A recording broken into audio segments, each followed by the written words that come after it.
जय श्री कृष्णा। राधे राधे। तो चलिए आज सुनेंगे कार्तिक महत्तम अध्याय 19वां। तो ध्यान पूर्वक सुनिए। और आप सब पे हम पर श्री कृष्ण की साक्षात कृपा है। तो कार्तिक महीने में कार्तिक महत्तम सुनने के लिए मिल रहा है और हमको मिल रहा है बांचने के लिए, तो अति उत्तम। तो चलिए शुरू करते हैं। नारद जी बोले, हे राजन, इधर जलंधर ने भी महादेव जी को अपने से अधिक पराक्रमी मायामय पार्वती बनाई और रथ में बांध दी। शिवजी ने पार्वती को रथ के ऊपर बंधी हुई एवं निशुंभादिक दैत्यों द्वारा मारने से रोते हुए देखा तो शिवजी हृदय में बहुत व्याकुल हो गए और अपने पराक्रम को भूलकर सिर नीचा करके चुपचाप खड़े रह गए। तब जलंधर ने 3 बाण शिवजी के सिर, छाती और पेट में मारे, जो पंखों तक शरीर में घुस गए। जब विष्णु ने शिव की यह दशा देखी तो उन्होंने समझाया कि यह सब माया रची गई है। तब शिव जी ने ज्वालामय होकर बड़ा भयंकर रूप धारण किया। महादेव जी का अति भयंकर रूप देखकर कोई दैत्य उनके सामने न ठहर सका। वे सब दसों दिशाओं में भाग गए। तदंतर महादेव जी ने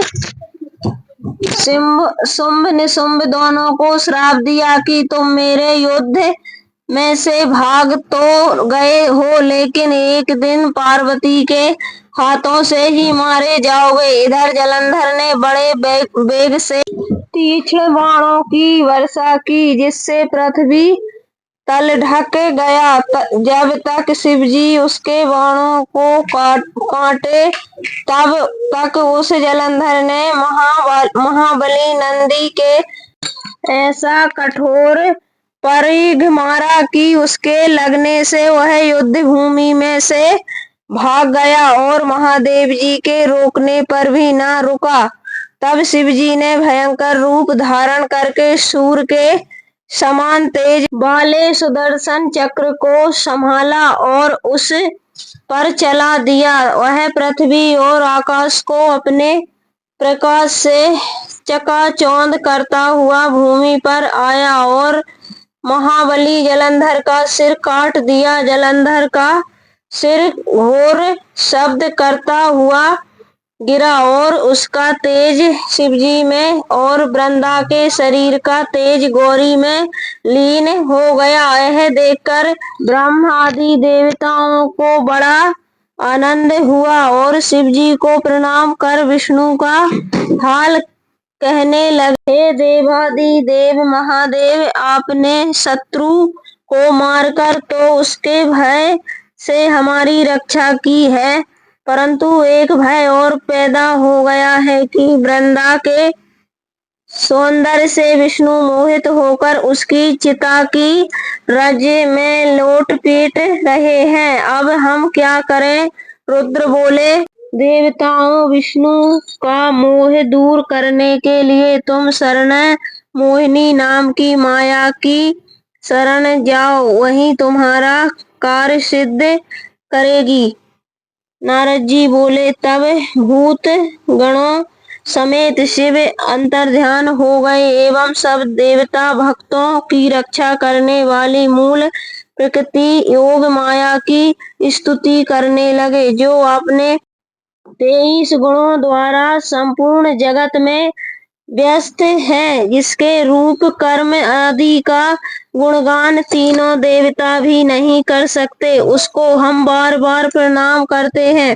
तब इस प्रकार स्तुति करते हुए देवताओं ने आकाश में एक ज्वाला जो दसों दिशाओं में फैल रही थी के महान तेज को देखा। उसके बीच में से आकाश वाणी हुई, जिससे देवताओं ने सुना। शक्ति बोली, मैं ही 3 प्रकार से व्यक्त के 3 गुणों में रहती हूँ, गौरी, लक्ष्मी और सरस्वती। यह तीनों मेरे ही स्वरूप हैं। इनमें रज, तम, सत्व, ये तीनों मेरे ही गुण हैं। अतः हे देवताओं, तुम उनके पास जाओ, वे तुम्हारा कार्य पूरा करेंगी। नारद जी बोले, हे राजन, विस्मय युक्त देवताओं के यह वाणी सुनने पर उनके देखते देखते वह तेज अंतर्ध्यान हो गया। फिर जब सब देवताओं ने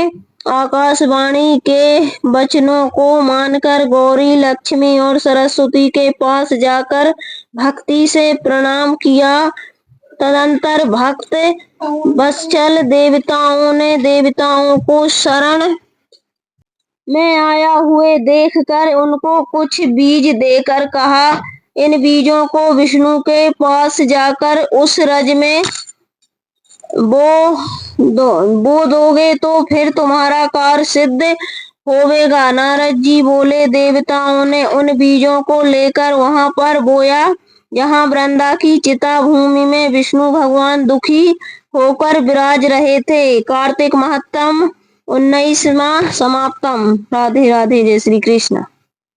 कार्तिक महत्तम अध्याय 20 में सुनेंगे ये 3 बीज से कौन कौन से पेड़ पौधे हुए। तो चलिए, जब तक के लिए राधे राधे।